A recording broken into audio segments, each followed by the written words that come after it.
দক্ষিণ কোরিয়াতে আছে কাটবা পাসপোর্ট পরে কাটিং কর সারা দিনই তো কর দক্ষিণ কোরিয়াতে সার্টিফিকেট আছে আমাদের পাসপোর্ট সার্কুলার ডিসক্রিমিনেশন করা যায় আমার 21 বছর 6 মাস 1 মাস 6 দিন আপনাদের 1 মাস 6 দিন হ্যাঁ আমি আবেদন তো করতে পারবো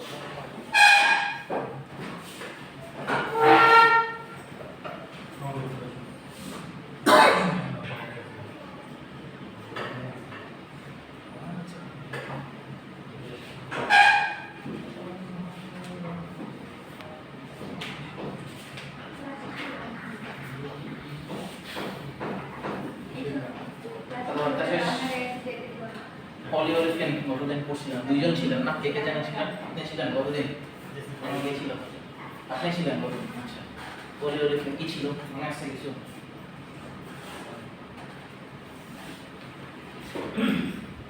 আমাদের পরীক্ষা কবে ম্যানমেড কবে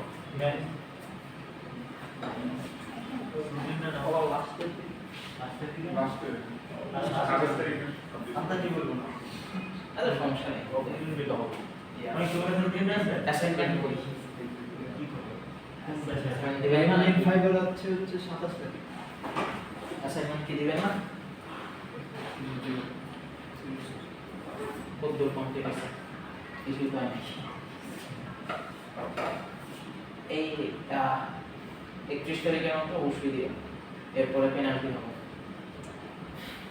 ওকে 31 তারিখের মধ্যে জমা দিয়ে দিবেন বলছিলাম পরীক্ষার আগে চলে আসছে 31 তারিখের মধ্যে জমা দিয়ে দিবেন শেষ ওকে পলিওলিফিন আমরা আসলে মানে পলিওলিফিন নামটা হয়তো একটু অপরিচিত বাট গতদিন বলছিলাম যে পলিওলিফিন আসলে মানে আমরা খুবই প্রচুর ব্যবহার করি পলিওলিফিনের একটা মানে নাম শুনে বোঝা যাচ্ছে এটা একটা পলিমার তাই না ওলিফিন গ্রুপস দিয়ে যে পলিমারগুলো হয় আসলে সেগুলোকে আমরা পলিওলিফিন বলি তো ওলিফিন গ্রুপের মধ্যে একটা অন্যতম মানে পপুলার যে ইয়াটা আছে একটা সেটা হচ্ছে ইথিলিন হ্যাঁ ইথিলিন মনোমার তো পলিইথিলিন আমরা প্রচুর ইউজ করি সো আমরা এটা জানি পলিপ্রোপিলিন এটাও খুবই কমন হ্যাঁ আমরা ব্যবহার করি পলিপ্রোপিলিনের সার্জিক্যাল মাস্ক ব্যবহার করি বা আরো অনেক কিছু ব্যবহার করি পলিপ্রোপিলিনের প্লাস্টিক বোতলের অনেক কিছুতে আমরা পলিপ্রোপিলিন ব্যবহার করে থাকি হ্যাঁ তো মানে ওলিফিন গ্রুপের যে সব মনোমারগুলো আছে সেগুলোকে দিয়ে যখন আমরা ফাইবারটা তৈরি করি তখন সেটাকে মানে পলিমারাইজড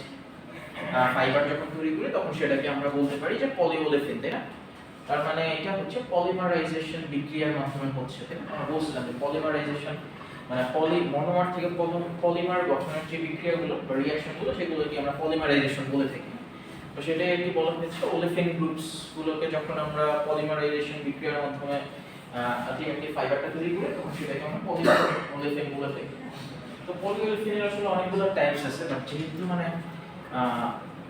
কমন যে দুইটা টাইপ হচ্ছে একটা হচ্ছে পলিইথিলিন এবং পলিপ্রোপিলিন যেহেতু এগুলো খুবই কমন তাই আমরা আমাদের এই আমাদের লেকচারটা আসলে এটার উপরই সীমাবদ্ধ থাকবে হ্যাঁ এটার উপরই বেশি আমরা ফোকাস করব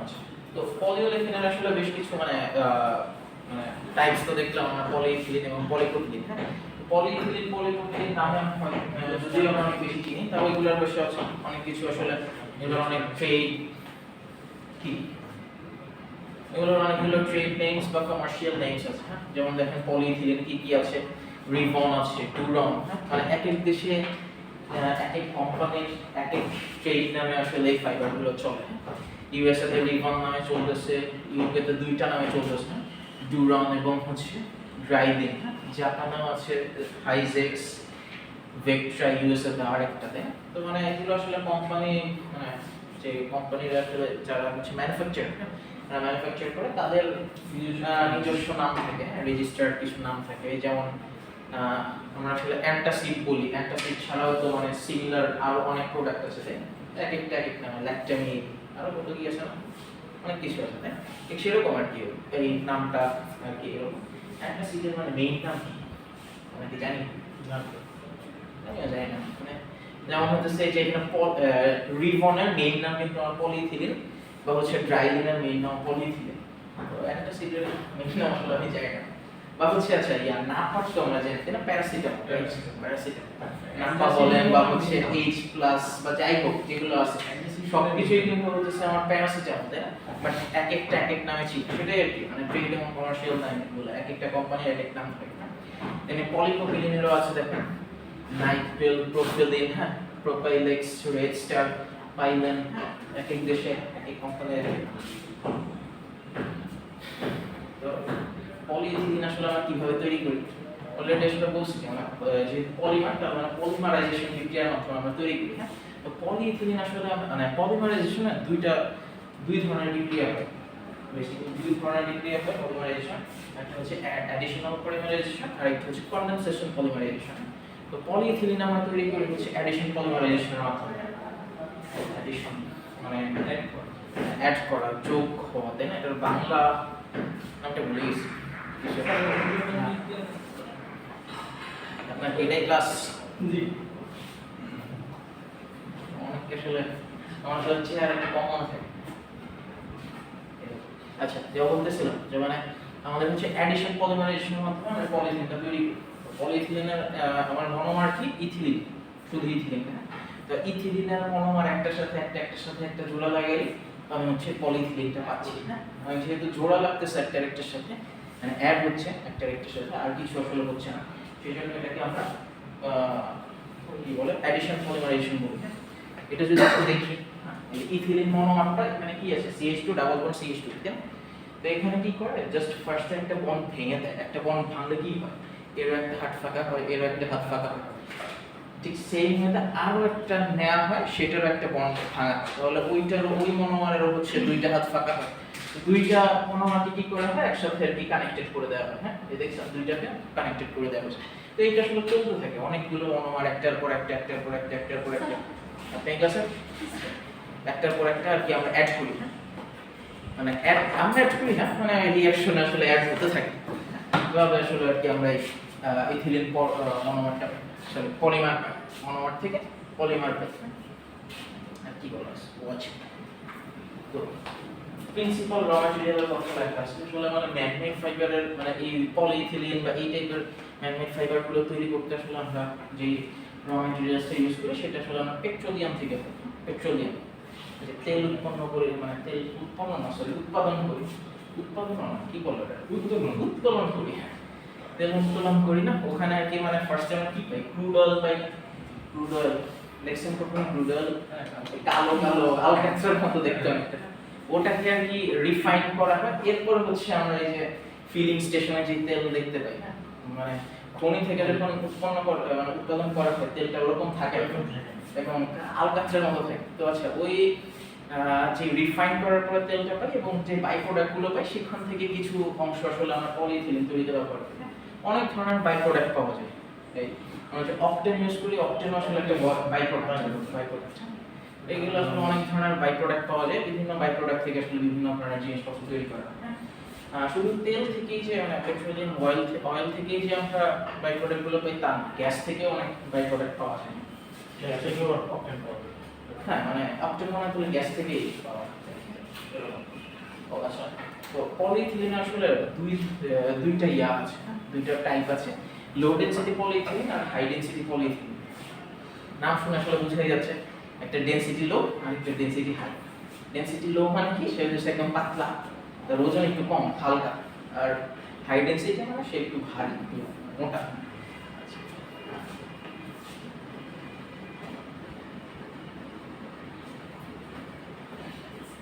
আচ্ছা, পলিমারাইজেশনটা আসলে আমরা কিভাবে করি সেটা আর কি দেয়া আছে।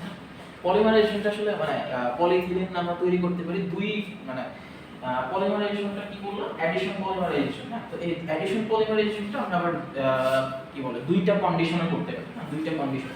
একটা কন্ডিশন হচ্ছে আমার হাই প্রেসার হাই টেম্পারেচার, আর একটা হচ্ছে লো প্রেসার লো টেম্পারেচার, হ্যাঁ।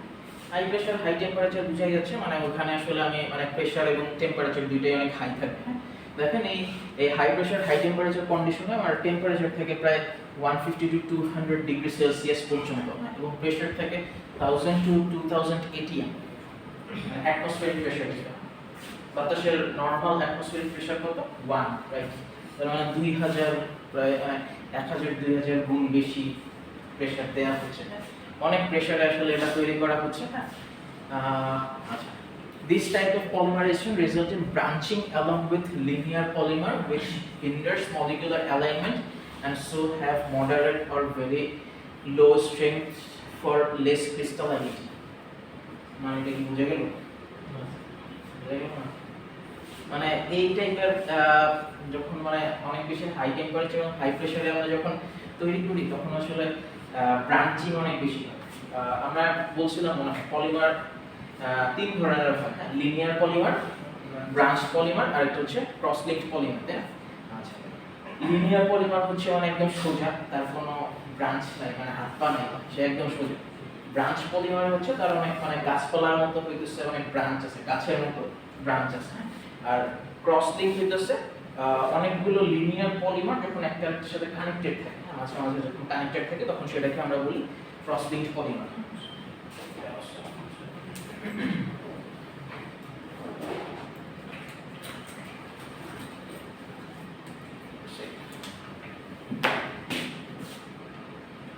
এটা লিনিয়ার, এটা ব্রাঞ্চ, এটা ক্রস লিঙ্ক। তো মানে যখন আমরা হচ্ছে হাই টেম্পারেচার হাই প্রেসারে করি তখন আসলে ব্রাঞ্চিং অনেক বেশি হয়, মানে ব্রাঞ্চ অনেক বেশি তৈরি হয়। আর যখন আর কি ব্রাঞ্চ আমার বেশি তৈরি হচ্ছে তখন অ্যালাইনমেন্টগুলো, মলিকিউলার অ্যালাইনমেন্টগুলো কিন্তু একই রকম থাকতেছে না, এক একটার অ্যালাইনমেন্ট এক এক দিক। তো আমরা বলছিলাম মনে হয় যে অ্যালাইনমেন্ট যত কম হয়, মানে অ্যালাইনমেন্ট যত এদিক ওদিক হয় তত আবার সেটা অ্যামরফাস হয় বেশি। আর অ্যামরফাস হলে সেটা আসলে মানে তার স্ট্রেংথ একটু কম থাকে বা হচ্ছে তার কি বলে তার মানে ফ্লেক্সিবিলিটি বেশি হয়। হ্যাঁ তো এই ধরনের মানে এই কন্ডিশনে তৈরি করলে কি বলে, এই কন্ডিশনে পলিথিলিন তৈরি করলে এটা একটা ডিসঅ্যাডভান্টেজ বলা যেতে পারে। আচ্ছা আরেকটা কন্ডিশন কি আছে আমার, লো প্রেসার এবং লো টেম্পারেচার। আচ্ছা একটা যখন আমরা তৈরি করলাম যে হাই টেম্পারেচার এবং হাই প্রেসারে তৈরি করলাম, খুব সুন্দরভাবে তৈরি হয়ে গেল, ওখানে আমি আর কিছু ইউজ করতে পারিনি, তার মানে বোঝা যাচ্ছে ওটা আসলে স্বাভাবিক কন্ডিশন। কিন্তু আমি যখন মানে লো টেম্পারেচার লো প্রেসারে করতে যাব তখন তো আর জিনিসটা তাহলে স্বাভাবিক কন্ডিশনে থাকতেছে না। স্বাভাবিক কন্ডিশনে না থাকলে তখন আমাকে কিছু এখানে ব্যবহার করতে হবে। আমরা ছোটবেলায় পড়ছি তাই না, যে প্রভাবক বা ক্যাটালিস্ট পড়ছি, তাই না? ক্যাটালিস্টের কাজ কি, সে হচ্ছে রিঅ্যাকশন রেটটা বাড়ায় দেয়, রিঅ্যাকশন রেটটা বাড়ায় দেয়, নিজে অপরিবর্তিত থাকে শেষ পর্যন্ত। তো যেহেতু মানে আমার টেম্পারেচার যখন কমাই দিচ্ছি তখন আলটিমেটলি আমার কি রিঅ্যাকশন রেট কমে যাওয়ার কথা, তাই না? তো রিঅ্যাকশন রেট কমে গেল তো আমার আর প্রোডাকশন হচ্ছে না বা এফিশিয়েন্ট প্রোডাকশন হচ্ছে না। তো হ্যাঁ প্রোডাকশন কমে যাবে। তো সেই জিনিসটা পুষায় নেওয়ার জন্য আমরা এখানে একটা ক্যাটালিস্ট ব্যবহার করছি, এই যে জিগলার কম্বাইন্ড ক্যাটালিস্ট ব্যবহার করছি।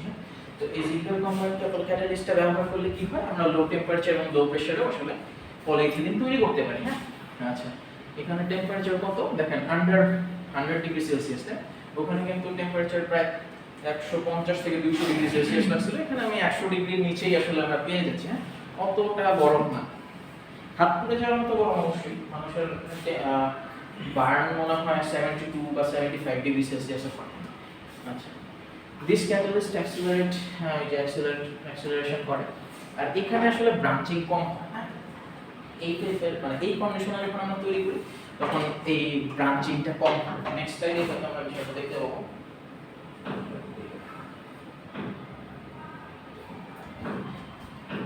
Difference high and low temperature প্রেসারের মধ্যে কি হয় দেখেন, মানে বই গেল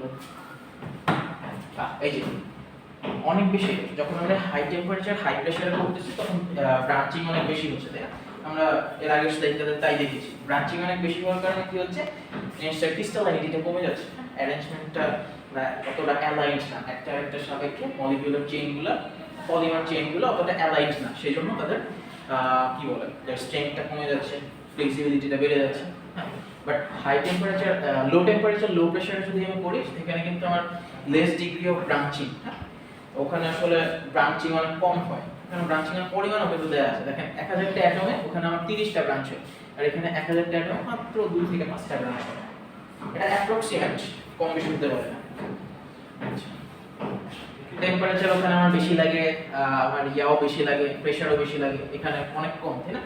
প্রেসার দেখছেন মানে লো টেম্পারেচার লো প্রেসারে মাত্র 30 থেকে 90 এটিএম আর ওখানে 1000 থেকে 2000 এটিএম বিশাল প্রেসার এরকম প্রেসার দিতে তো আসলে মানে কি বলে পাওয়ার অনেক বেশি লাগবে হ্যাঁ আলটিমেটলি কিন্তু আমার কস্টটাও বেড়ে যায় আচ্ছা lower molecular weight polymer is produced high temperature high প্রেসারে যখন আমরা করি তখন আসলে যে লো ডেনসিটি পলিইথিলিন আমার তৈরি হয় হ্যাঁ বাট লো টেম্পারেচার লো প্রেসারে যখন করি তখন হাই ডেনসিটি পলিইথিলিন তৈরি হয় মানে একটু ভাইস ভার্সা হ্যাঁ লো টেম্পারেচার লো প্রেসার হলে হাই হয় ডেনসিটিটা মানে vice versa high temperature high pressure হলে তখন সেখানে লো ডেনসিটি পলিইথিলিন উৎপন্ন হয় সবাই দেখাই আচ্ছা বুঝা গেল নাকি মানে পরে পড়লে বোঝা যাবে এরকম অবস্থা না আসলে পরে পড়লে বোঝা যাবে পরে কি হবে তাহলে তো কোনো মুখস্থ একটু জটিল স্যার একটু জটিল না অতটা আসলে জটিল না মানে মনে রাখাটা হচ্ছে হ্যাঁ বেস্ট লাগবে না এই যে দেখেন মানে vice versa high temperature high pressure হলে আমার তখন লো ডেনসিটি হবে লো টেম্পারেচার লো প্রেসার হলে হাই ডেনসিটি হবে একটা একটু উল্টা সেম মেল্টিং পয়েন্টটা দেখেন হাই টেম্পারেচার হাই প্রেসারে মেল্টিং পয়েন্টটা লো আর হাই লো টেম্পারেচার লো প্রেসারে মেল্টিং পয়েন্টটা হাই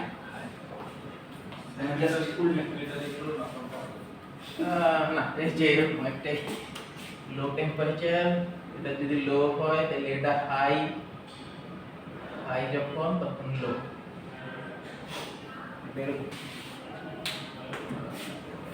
মনে রাখেন কারণ ওই যে সুন্দর করে লিখে আসবেন পুরোটা টেবিলে পরে দেখা যাবে যে অ্যানসার তো ভুল মার্ক কিন্তু হবে না মানে মিনিং যদি চেঞ্জ হয়ে যায় অল্টারেট হয়ে যায় তখন সেটা আসলে মার্ক হবে কয়টা বাজে অনেকক্ষণ পরে একটু রেস্ট নেই আমরা